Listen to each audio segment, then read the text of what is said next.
Je viens de lancer l'enregistrement, comme ça y est, tout est prêt.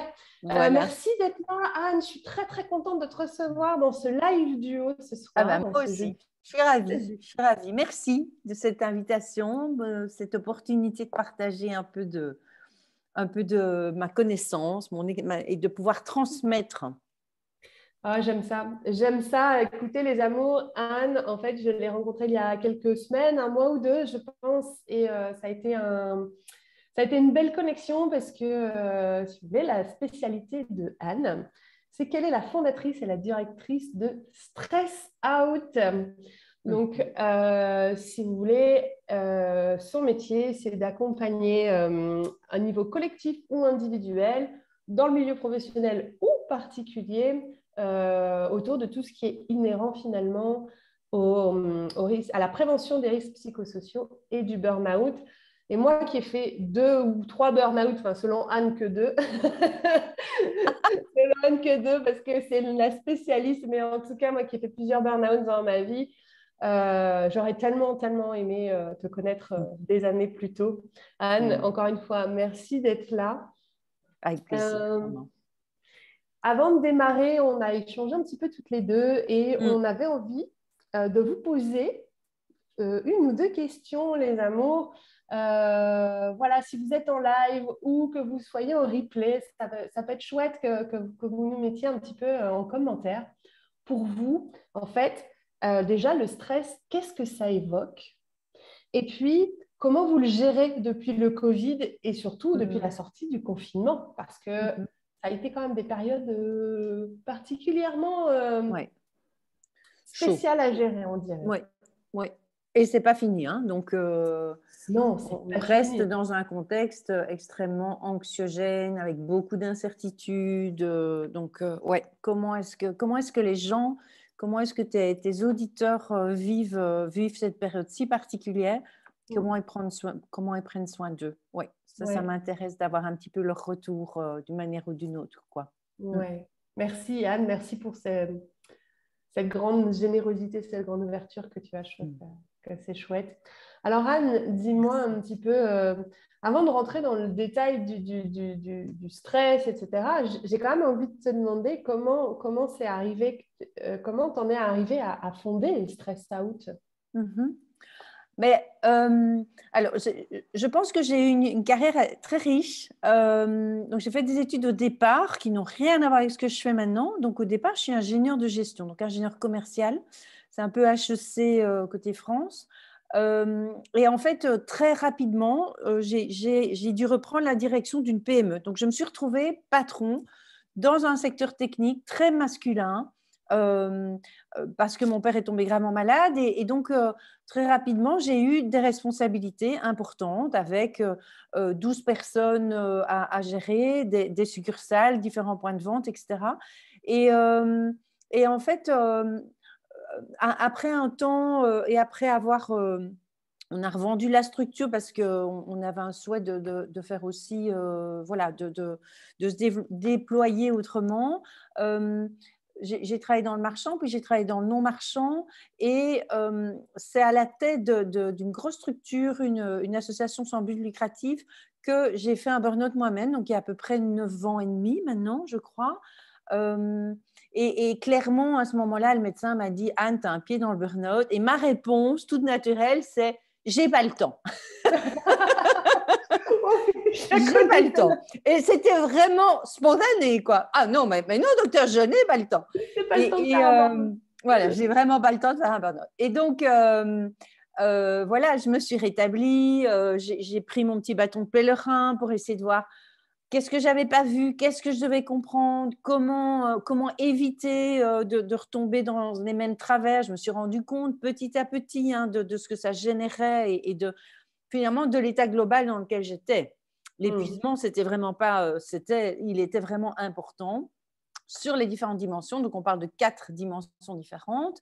Et en fait, à un moment, j'ai repris encore de la direction d'une autre structure, une autre association sans but lucratif.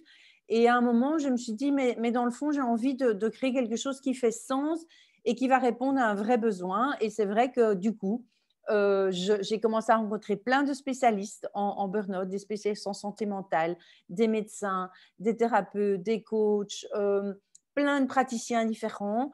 Et c'est ce qui va devenir petit à petit parce que j'ai créé Stress Out. Et un de mes concepts, par exemple, qui s'appelle le voyage intérieur, j'apprivoise mon stress en harmonisant mes 5 dimensions. Et en fait, suite à ça, j'ai encore créé une clinique du stress à Bruxelles, au Chirec-Lambermont. Donc, ça, c'est un des gros hôpitaux, gros groupes hospitaliers à Bruxelles.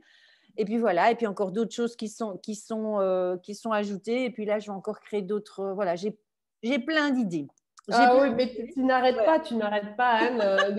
Je te connais depuis 2 mois, tu es déjà avec plein de nouvelles idées chaque jour, presque, tu m'en donnes. Donc ça c'est génial parce que selon moi, il y a un vrai besoin. Et du coup, ben, j'ai envie de te demander, c'est quoi, en fait, pour toi, le stress et surtout dans cette période avec le Covid, vu qu'on a peu de temps aujourd'hui, rentrons dans le vif du sujet de ce qui se passe en ce moment, surtout en Europe, là, enfin en Europe, partout dans le monde, cette fameuse cinquième vague.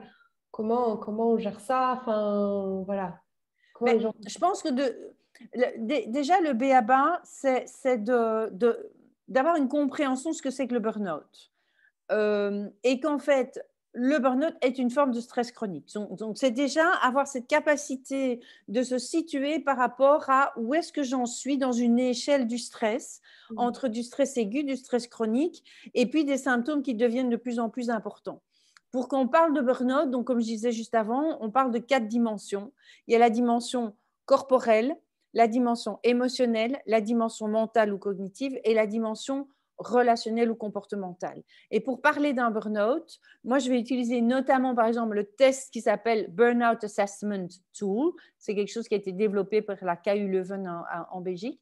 Donc, c'est où est-ce que je me situe en termes de symptômes dans toutes ces dimensions. Et c'est l'ensemble des symptômes sur l'ensemble de ces dimensions qui va permettre de dire est-ce que je suis plutôt en feu vert, feu orange ou feu rouge. Et donc, il est vraiment temps de me rendre compte de l'état dans lequel je suis. Mais c'est aussi avoir en tête que dans un burn-out, on est toujours dans un triangle de co-responsabilité. C'est-à-dire qu'il y a la part individuelle de la personne, son histoire, sa personnalité, ses croyances limitantes, est-ce qu'elle est idéaliste, perfectionniste, plutôt anxieuse, etc. Et puis après, il y a la partie du milieu professionnel auquel elle appartient. Donc, est-ce que la mission de l'entreprise est claire? Est-ce que la stratégie, le plan d'action, la façon de communiquer, la gestion des conflits, etc., etc. Et puis, la société occidentale, la société auquel on appartient et qui a aussi la mondialisation, la crise, les incertitudes et le Covid qui fait partie de cette réalité où en fait, il faut apprendre à lâcher que on n'a pas de pouvoir d'action là-dessus. Et donc, on va parler de 3 zones, la zone hors contrôle, la zone d'influence et puis la zone de responsabilité. Et donc, déjà de prendre conscience que par rapport au triangle de co-responsabilité, si moi je suis collaborateur ou si je suis manager, je n'ai pas la même position, je n'ai pas la même ouverture dans ma possibilité d'intervenir. Et puis, il y a aussi une part qui est liée à la société et le contexte actuel avec la planète qui va mal, avec le manque d'éthique des politiques, etc., etc. Mais qui malgré tout ajoute une pression additionnelle. Et c'est vrai que par exemple, au moment où on a commencé le lockdown, le confinement, moi, ouvertement sur Facebook, je disais attention, réduisez au maximum les médias, on conseille maximum 30 minutes par jour. Alors qu'il y a des gens qui étaient en permanence en train d'écouter les nouvelles. Et donc, ça monte évidemment très, très fort l'anxiété et les peurs suite à on ne sait pas ce qu'on peut faire, ce qu'on ne peut pas faire, etc. Et qu'en fait, quelque part, on n'a pas beaucoup de pouvoir d'action. Donc, c'est toujours cette réflexion de quelle est la source de mon stress et quel pouvoir est-ce que j'ai. Si je n'ai pas de pouvoir d'action dessus, c'est comment je vais prendre soin de l'émotion que ce stress génère chez moi. Oui. Bah ouais, mais c'est intéressant. Alors, moi, excuse-moi, il y a un truc qui vient de me faire tilt, c'est quand tu parles des médias. Oui. Personnellement, je n'ai plus la télé depuis des années. Oui. Je ne regarde plus les médias. Et Et pourtant malgré tout, je me laisse avoir par les réseaux sociaux un peu trop. Je suis encore en train d'apprendre à sortir de ça. Ouais. Et c'est vrai que du coup, il y a vraiment, je trouve, une sorte de nébuleuse, notamment avec les chaînes d'infos qui cartonnent. Et je ne sais pas pourquoi les gens passent leur journée à regarder les chaînes d'infos. Ouais. Et toi, aujourd'hui, là, on arrive dans la cinquième vague. Donc là, tu as parlé de ce qui est arrivé en faisant le lien avec le confinement, le premier confinement déjà. Mais là, aujourd'hui, on arrive quand même à des restrictions de plus en plus strictes. Et j'ai la sensation que finalement, quand tu parles des trois dimensions, la dimension société prend même le pas sur et la dimension personnelle et la dimension professionnelle, puisque on travaille, on Télétravail. développe le télétravail, on le favorise, Ouais. on empêche les voyages, on Ouais. empêche les regroupements familiaux, etc. Donc, Mm. cette dimension-là prend quand même une dimension, j'ai envie de dire, Ouais. particulière. Comment on peut, face à ça, finalement, retrouver un certain équilibre ou en tout cas Mhm. gérer ce stress, quoi. Mais je pense que, donc, dans ce que j'expliquais tout à l'heure, c'est d'abord de me situer. Où est-ce que je suis en termes de diagnostic? Est-ce que je suis en burn-out, en pré-burn-out ou en burn-in? Est-ce que je suis en stress chronique? Et donc, par rapport à ça, c'est chaque fois voir comment je peux prendre soin de moi par rapport à ce que je suis en train de vivre. Donc, alors, c'est vrai que d'un pays à l'autre, les mesures, elles sont différentes. Chez nous, c'est quand même moins strict qu'il y a un an, par exemple, parce que Noël, on ne pouvait même pas le fêter en famille, on était extrêmement serrés de partout. Mais quoi qu'il en soit, qu'on soit à la première, deuxième ou dixième vague, euh, la première des choses qui va être importante, c'est de trouver le juste équilibre entre donc suivre un minimum d'actualité pour connaître les mesures qui sont imposées, mais pas trop pour que ça génère pas trop d'anxiété ou de peur. Et comment est-ce que je m'adapte à la situation? En fait, pour réduire le stress, donc même au niveau d'une organisation, au niveau d'un milieu professionnel, comment est-ce que je vais réduire le stress et le stress, il y a le stress individuel et le stress collectif, c'est en Oui. augmentant la résilience et c'est à un niveau individuel, c'est comment je m'adapte, je m'explique. Donc, par exemple, pour ma part, je suis quelqu'un de très social, donc j'aime et je me nourris du collectif, d'activités culturelles, sociales, etc. Donc, qu'est-ce que j'ai fait avec le premier lockdown où on était limité à un maximum 5 km autour de chez soi, etc. Eh ben, je me suis mise au jogging, quoi. C'est pas mon sport favori, mais ça, c'était permis. Ok. C'était permis de partir faire des joggings. Je sais qu'en Espagne, c'était différent aussi. Mais Oui. donc, un peu en fonction des réalités, c'est comment je m'adapte en étant assez attentive aux signaux d'alerte. C'est-à-dire que moi qui suis passée par un burn-out, ben, j'ai évidemment une connaissance très fine des messages du corps qui me disent là, ça commence à plus aller bien, il faut faire quelque chose, quoi. Donc, C'est là où c'est hyper intéressant ce que tu dis, c'est qu'on va venir toucher. Tu as dit un mot, tu as une connaissance très fine de toi-même, de tes émotions, de comment tu réagis, des réactions de ton corps. Donc, tu as quelque part cette. Je ne trouve pas mon mot, mais. sensibilité, Hein. sensibilité, C'est pas non? sensibilité, parce qu'en fait, je pense que, sincèrement, au fondement, on est tous des sensibles.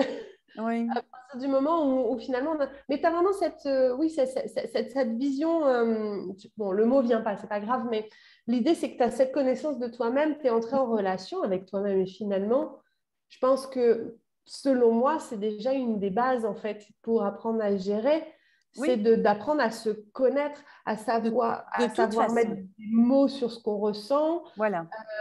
sans forcément essayer, dans un premier temps, de rejeter ce qu'on ressent, mais d'y mettre des mots, Oui, de mais sentir son corps aussi. oui, et c'est pour ça que, par exemple, vraiment le b.a.-ba de comment je prends soin de moi, on va parler de 3 bulles de détente. Alors, c'est vraiment pas trop compliqué à mettre en place. Ça a l'air tout bête et pourtant, c'est vraiment la base de la base par rapport à comment je gère mon stress, en plus dans un contexte qui est particulièrement compliqué comme celui qu'on vit pour le moment. Alors, les 3 bulles. La première, c'est ce que j'appelle la mini-bulle.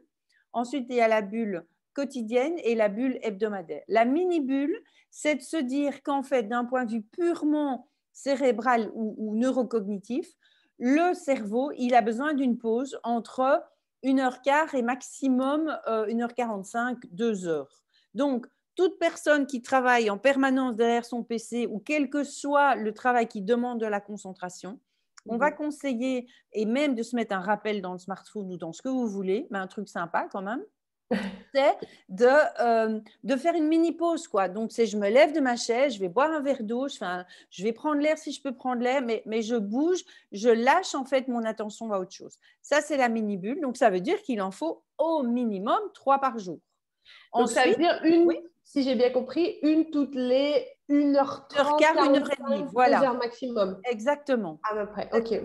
Or, on a cette tendance, par exemple, par rapport à ça, à se dire oui, mais il manque juste un petit truc pour pouvoir terminer. Et en fait, l'erreur fondamentale, c'est de ne pas se rendre compte que les 3 minutes que j'ai pris à aller boire mon verre d'eau, à aller prendre l'air, ça va me permettre de terminer beaucoup plus rapidement ce fameux email, dossier, projet ou que sais-je, quoi. Parce que j'ai lâché l'attention sur ce truc-là et je reviens. Donc ça, c'est la mini-bulle. Ensuite, la bulle quotidienne, c'est une bulle, on va dire, entre 10 et 15 minutes par jour.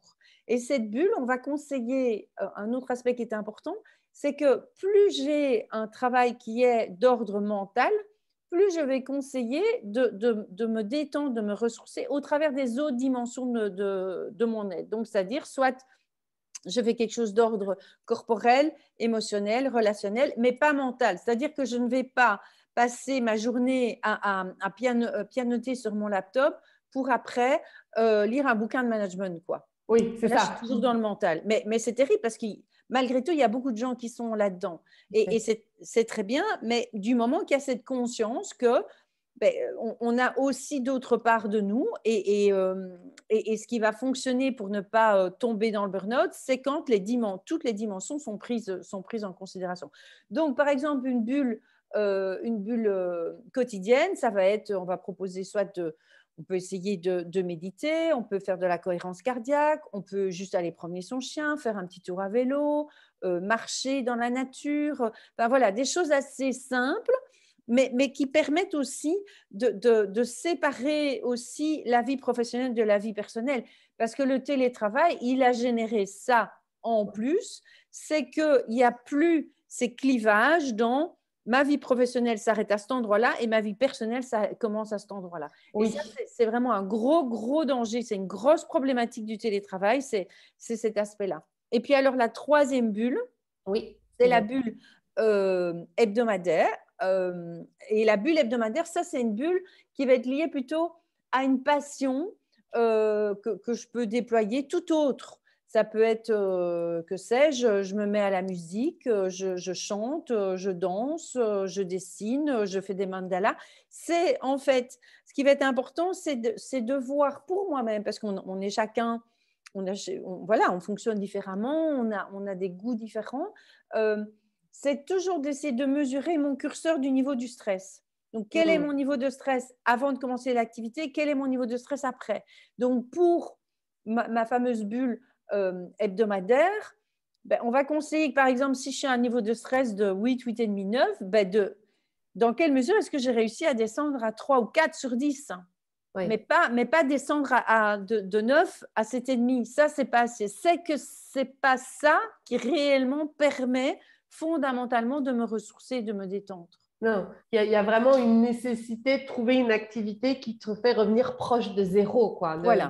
Parce qu'en fait, le stress, hein, c'est vraiment une histoire de balance entre la pression, la charge de travail, l'ambiance générale de travail, la communication, est-ce que je suis dans un environnement ouvert, etc. Et la sensation de l'autre côté d'avoir les ressources pour y faire face. Et donc, si j'ai les ressources, eh bien, ma balance, elle se remet là. Mais quelque part, le stress n'est jamais toxique donc si j'ai une pointe de stress, il n'est jamais toxique tant que j'ai une bonne pointe en dessous, dans l'autre sens, par rapport à mon abscisse et mon ordonnée, qui me permet de revenir à zéro. Donc, même le président de la République française, ben, voilà, si c'est le jogging qui lui fait du bien et qu'il se lève une demi-heure, que sais-je, bref, plutôt pour vraiment chaque fois rééquilibrer et retrouver son bien-être et que sa balance, elle est bonne, c'est bon. Il n'y a aucun… Et c'est important aussi de ne pas oublier qu'en fait, quand il y a un manque de stress, là, on peut tomber dans de l'ennui et un risque de bore-out. Donc, on a, par rapport au stress, une zone de performance, en fait, entre un niveau de pression dont on a besoin et la capacité à y faire face avec… voilà, une envie de se dépasser, de faire, tu vois, oui, qui va nous stimuler en fait, voilà, qui va vraiment nous enthousiasmer, nous pousser un petit peu, qui va donner cette stimulation. Voilà. Et puis, à un moment, la courbe, elle tombe de l'autre côté, c'est-à-dire que c'est une courbe où il y a trop de pression, pas assez de reconnaissance, pas assez de sens. Et là, on commence à avoir des symptômes de tout ordre, émotionnels, cognitifs et plein d'autres symptômes, quoi. Alors, moi, je te remercie, Anne, parce que toi, tu apportes des notions hyper cartésiennes, scientifiques. Et moi, à ma manière hyper simple, je vais comme je dis toujours, de toute façon, les extrêmes, c'est jamais bon. Il faut toujours être dans l'équilibre. Mais oui. Et en fait, c'est ça. C'est ça, les extrêmes. Il n'y a pas d'extrême bien ou pas bien, comme tu dis. Trop de ressources, tu risques de tomber dans l'ennui, etc., de manque de stimulation. Trop de vacances, finalement, tu risques oui, au bout d'un moment, tu dis, bon, ben, je fais quoi? Et c'est vraiment ça, en fait. Nous, en tant qu'être humain, on est des êtres d'équilibre, on a besoin de l'ombre et de la lumière pour vivre, pas de l'un ou de l'autre, mais quelque part de l'équilibre des deux. C'est une histoire de balancier, en fait. Et ce que je remarque, en fait, pour des personnes qui reviennent d'un burn-out, mais qui n'ont pas fait ce travail, parce qu'il y a un travail, il y a différentes étapes dans la prise en charge du burn-out qui doit être pluridisciplinaire. Et il y a vraiment une étape d'introspection, de comprendre les causes personnelles, individuelles de mon burn-out. Et ce que je constate, c'est que des personnes qui n'auraient pas fait suffisamment ce cheminement-là et qui retournent simplement, entre guillemets, simplement, après avoir pris en charge et pris soin de leur épuisement physique, mais sans tenir compte du reste des épuisements, eh bien, en fait, il est dans l'autre balancier. C'est-à-dire qu'avant le burn-out, il donnait tout trop et il était à du 150%, certains en tout cas, qui est surinvesti et incapable de mettre des limites et de dire non. Et alors, ils retournent et en retournant, ils font tout l'opposé, quoi. C'est-à-dire, ils disent non une fois sur deux. Ils partent à 16 heures alors qu'avant ils partaient à 19, tu vois. Et donc, en fait, on est juste dans le balancier. Et il n'y a pas d'assertivité là-dedans. Il n'y a pas de… Oui. Enfin, je ne sais pas si c'est le bon mot, mais il n'y a pas de… Voilà, c'est de revenir petit à petit au centre. Et ça ne va pas se faire d'un coup de cuillère à peau, bien sûr. Hein. Mais c'est vraiment de voir… et donc, ça aussi, ça fait partie du travail et dans des formations, des ateliers. C'est apprendre à être assertif et donc apprendre à communiquer, apprendre à accueillir ses émotions. Je n'aime pas ce mot gérer les émotions parce que gérer, on intellectualise. On n'intellectualise pas les émotions. On peut essayer de les traduire en mots pour les décrire, pour que l'autre comprenne ce qu'on vit. Mais il y a un gros travail dans la connaissance. Tout à l'heure, tu me parlais de la connaissance très fine de soi. Ben, il y a un travail et qui peut se développer au travers des fameuses 3 bulles dont je parlais tout à l'heure. C'est comment je passe du mental au ressenti. Ressenti corporel, émotionnel, etc. Quoi.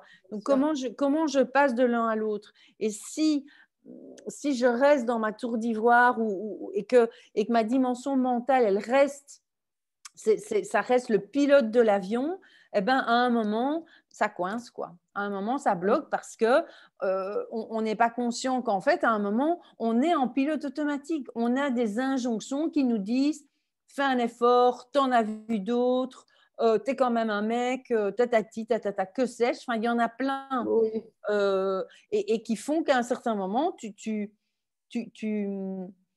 t'abîmes parce qu'en fait, ton corps envoie des signaux. En général, les burnies, donc c'est comme ça que j'appelle les personnes en burn-out, les burnies, ça fait des mois qui savent que ça dysfonctionne.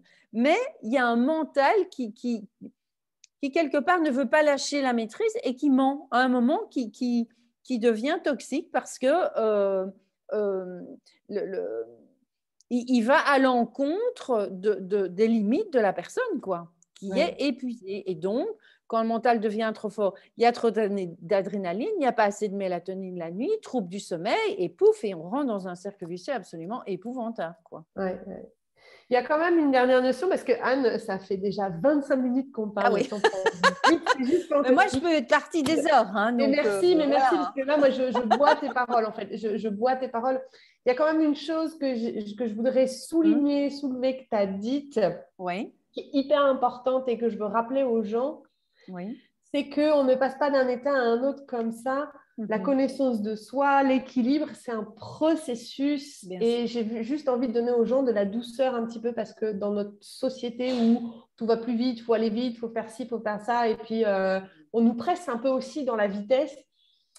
J'ai envie de rappeler aussi de donner un peu de douceur et de temps au processus. Le temps est notre ami, Exactement. pas notre ennemi, en Et fait. en fait, il y a un gros chemin que je fais en accompagnement individuel, c'est de mettre en évidence le besoin de mettre de la bienveillance, parce Ouais. que en général, les burnies ont un juge intérieur. Comme disent Mmh. certains patients, ils me disent, c'est pas un juge, c'est un grand jury, tu vois. Un juge intérieur ou un grand jury Moi, c'est un bourreau, je l'appelle. qui est tellement puissant qu'en fait, c'est comment j'apprends petit à petit à accepter l'état dans lequel je suis, à faire en fonction et adapter les choses. Mais donc, la bienveillance, elle est malheureusement pas, c'est un mot qu'on utilise beaucoup, mais qui ne se traduit pas beaucoup dans les faits. Et dans les organisations, si on pouvait mettre de la bienveillance, c'est-à-dire qu'on pouvait retirer une série de masques Mmh. et parler beaucoup plus vrai et beaucoup plus dans l'authenticité, où les personnes peuvent dire eh ben oui, aujourd'hui je ne suis pas en forme parce que je n'ai pas dormi, parce que ma fille était malade, et que donc je vais essayer de faire au mieux et demain je me rattraper, que sais-je, c'est d'être au plus près. Et il y a des organisations qui ont une philosophie et qui ont un leadership qui est plus humain, et je pense qu'il y a vraiment tout un courant qui existe depuis quelques années et qui se développe, et c'est tant mieux, parce qu'en plus, les nouvelles générations en ont absolument besoin. Elles ont besoin Oui. de sens, elles ont besoin d'alignement, elles ont besoin qu'on soit… Elles ont besoin de ressenti. Enfin, ben oui, au-delà de l'empathie, elles ont oui, besoin de ressenti. Surtout, oui. elles ont besoin de… Et développer, d'accepter en fait d'être dans le management de demain, c'est avec de l'intelligence émotionnelle. C'est indispensable. C'est évident. C'est Mm. évident. Anne, un immense merci pour cet Avec échange, pour plaisir. ce que tu nous as offert. Encore une fois, je me répète, mais moi, je bois tes paroles. C'est extrêmement intéressant. Dis-moi, Anne, avant qu'on dise au revoir à nos chers auditeurs, Mhm. à qui je rappelle d'ailleurs, n'hésitez pas à mettre des commentaires, des questions aussi, on vous y répondra, que vous regardiez en direct ou en replay, on se fera un plaisir Avec de vous répondre plaisir. avec Ouais. Anne. Ouais. Dis-moi, Anne, où est-ce qu'on peut te retrouver? Quelles sont tes actualités du moment? Alors, donc moi, je travaille en présentiel et en virtuel, donc dans l'accompagnement individuel comme collectif. Donc, je reçois dans différents cabinets sur Bruxelles, mais j'accompagne aussi en virtuel. Hein, donc, j'ai des patients en français, j'en ai de l'étranger. Comme je parle en plus couramment anglais, espagnol, donc ça aide quand même vachement. Alors, mes actualités, j'ai mon prochain voyage intérieur. Donc ça, j'ai pas eu du tout le temps d'en parler. Mais donc, c'est un programme pluridisciplinaire où on est 6 professionnels avec 8 ateliers et qui permettent vraiment à un groupe de 12 à maximum 14 personnes à expérimenter 8 outils différents. Donc, il y a du Qigong, il y a de la biodanza, il y a l'énéagramme, il y a des constellations familiales, il y a de l'hypnose, il y a la biodanza. Et donc, c'est des ateliers qui sont construits avec des objectifs bien précis, parce que j'ai mis 1 an et demi pour le monter avec l'équipe. Le 13e groupe commence le 22 janvier à Bruxelles, donc ça, c'est en présentiel. Donc c'est toujours étalé dans le temps parce que c'est très riche à intégrer au fur et à mesure la matière. Donc ça, c'est le voyage intérieur qui C'est commencera allé le sur 22 combien de temps? janvier. C'est 8 ateliers sur combien de temps? Sur 4 samedis. Donc, c'est 4 samedis étalés entre janvier et mars. Ok. Alors, il y a une autre approche que je propose avec une autre personne. C'est une psychanalyste corporelle qui s'appelle Catherine Berthe. Et donc, ça s'appelle des clés pour sortir du burn-out. Et là, on va aborder, on va faire un travail par le corps, par l'intuition. Et moi, je vais aborder aussi des exercices d'assertivité, de communication et d'accueil des émotions, qui est en général très, très compliqué pour les burnies. Hein. C'est comment j'accueille toutes ces émotions. C'est un peu la partie en dessous de l'iceberg. Et puis après, je fais aussi des groupes d'intelligence collective. Et je vais lancer un projet de centre de formation au burn-out. Wow. Ça va venir bientôt. Alors, faudra qu'on refasse un live bientôt pour que tu nous en parles alors. Ouais, avec plaisir, avec plaisir. Ouais, bien sûr. Écoutez, Anne, tu m'envoies tous ces liens, comme ça je vais pouvoir tout mettre en description tout à l'heure ou Ouais. demain au plus tard. Vous allez avoir toutes les infos. Un grand merci à tous qui étaient là présents ce soir ou qui regardaient en replay. Et encore une fois, un grand merci, Anne. Merci à toi, Emmanuel. Ce bel échange. Bonne soirée. Prenez soin de vous, mais voilà, gentiment, comme tu disais, avec douceur, avec curiosité, avec bienveillance. One step at a time, comme on dit chez nous aussi. Oui, un pas à la fois. Ouais. Anne, juste reste 5 minutes après, je vais juste arrêter la diffusion. Ouais. Et puis, je t'invite à rester 5 minutes. Ouais. Bye tout le monde. Au revoir.